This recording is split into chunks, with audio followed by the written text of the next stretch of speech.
जम्मू कश्मीर में भी अब कफ सिरप को बैन करने की बात कह दी गई है। बिल्कुल ये मामला तब सामने आया है जब मध्य प्रदेश की अगर बात करें या फिर देश के बाकी जगहों पर 20 बच्चों की मौत कफ सिरप पीने के कारण हुई। और ये देखने को मिला कि जब उन्होंने कफ सिरप लिया तो डायरेक्ट कफ सिरप का असर जो है उनकी किडनी पर हुआ, उनकी हेल्थ कंडीशन बिगड़ी और इसके चलते उनकी मौत हो गई। 20 बच्चों का अभी तक जो है वो आंकड़ा सामने आया है, नंबर सामने आया है कि कफ सिरप लेने के कारण, कफ सिरप कंज्यूम करने के कारण 20 बच्चे अभी तक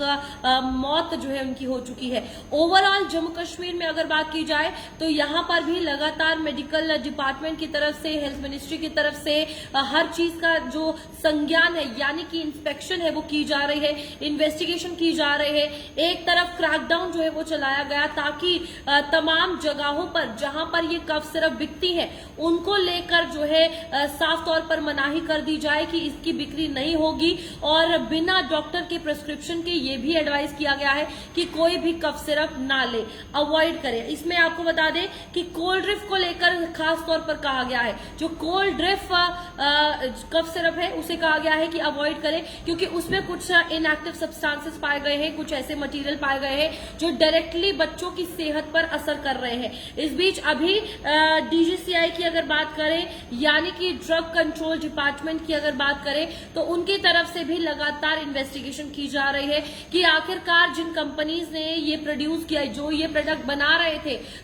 जो मैन्युफैक्चरिंग कर रहे थे, उन पे पहले क्यों जांच नहीं हुई और अगर ये प्रोडक्ट मार्केट में आया, ये मेडिसिन मार्केट में आई तो किसी ने इस पर ध्यान क्यों नहीं दिया। ये कहीं ना कहीं बहुत बड़ी बात है जो सोचने वाली है। लेकिन इसको लेकर फिलहाल मिनिस्टर सकीना इक्तू की भी अगर बात की जाए तो उनकी तरफ से भी एक स्टेटमेंट सामने आया और उन्होंने साफ तौर पर कहा कि ध्यान जो है वो पूरा दिया जा रहा है और जल्द से जल्द जो है इस बीच जो स्टेटमेंट है वो भी आपको सुनाने की कोशिश करेंगे क्योंकि बहुत जरूरी है, जहां पर एक तरफ बच्चों को लेकर हमने ऑलरेडी उसमें इंस्ट्रक्शंस दिए हैं कि इस तरह के जो है कफ सिरप उनको यूज नहीं करना चाहिए ताकि नुकसान ना हो कोई, ताकि आगे जो है इस तरह की सिचुएशन ना देखने को मिलेगी जो कहीं और मिले हैं। तो बिल्कुल फिलहाल कफ सिरप को लेकर ये कहा जा रहा है कि बैन जो है वो जम्मू कश्मीर में हो चुका है और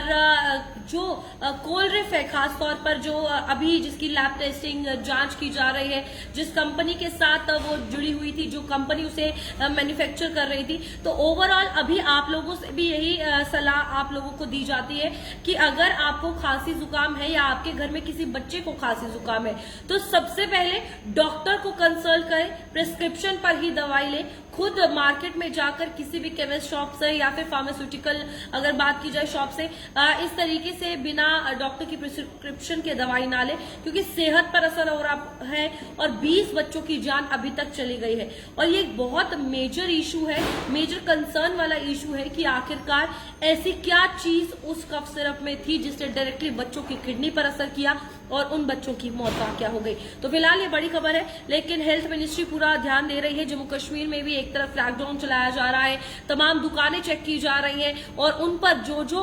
कफ सिरप मिलती है उनको भी इन्वेस्टिगेट किया जा रहा है और इंस्पेक्ट किया जा रहा है। तो इस बीच आप लोग भी सेफ रहिए, अलर्ट रहिए और बिना डॉक्टर की सलाह के कोई भी दवाई ना लीजिए।